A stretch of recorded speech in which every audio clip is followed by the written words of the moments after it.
நீங்கள் என்ன பண்ணுங்கள், இந்த விஷயத்தை ஃபாலோ பண்ணுங்கள். தண்டால் போடுவீங்கல்ல, இந்த தண்டால் போடுற அந்த இதில் தண்டால் வந்து அப்படி போடுறீங்கல்ல, இது நிறைய சொல்லிட்டு எல்லா வீடியோலையும் இனிமேல் இப்படி பண்ணுங்கள். இந்த தண்டாலை வந்துட்டு நீங்கள் தண்டால் ரெகுலராக போட்டிருப்பீங்க, உங்கள் ஆர்ம்ஸோட ஸ்ட்ரென்த் வந்து இன்னும் கொஞ்சம் அதிகமாகணும், கூடணும் அப்படின்னா இந்த பாருங்க, 1 2 3 4 1 2 3 4 1 2 3 4 1 2 3 4 1 2 3 4 1 2 3 4.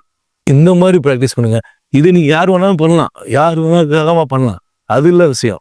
இந்த மாதிரி பண்ணிட்டீங்க, அடுத்து என்னால் ஒன்று கூட பண்ண முடியல, கீழே கீழே போக முடியாது, மேலே வர முடியாதுன்னா இந்த பாருங்க, தரையை டச் பண்ணி தரையை பட்டு நில்லுங்க, உட்கார நிற்க முடியாது நில்லுங்க. அடுத்து அவ்வளோதான், கீழே முடியாது அப்படின்ற பட்சத்தில் கீழே அப்படி விழுந்துடாதீங்க, அகைன் மறுபடியும் மேலே வந்து அப்படி நில்லுங்க.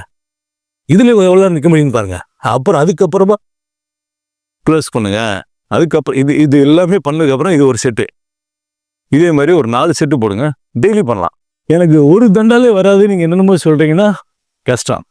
அந்த மாதிரி ஆளுகளுக்கு எல்லாமே கஷ்டம்தான். அப்போ நீங்கள் என்ன பண்ணுங்கள், அந்த மாதிரி ஆளுங்க ஃபஸ்ட்டு இப்படி நின்று ப்ராக்டிஸ் பண்ணுங்கள். அப்புறம் இந்த கால்வாசி வந்து ப்ராக்டிஸ் பண்ணுங்கள்.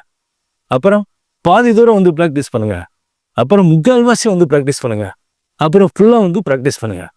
இன்னும் நீங்கள் இதை பண்ணுற தப்பு என்னென்னா, கீழே வேகமாக போய்ட்டு மெதுவாக வர்றது, கீழே கண்ட்ரோலாக போய்ட்டு மேலே வரும்போது ஃபாஸ்ட்டாக வாங்க.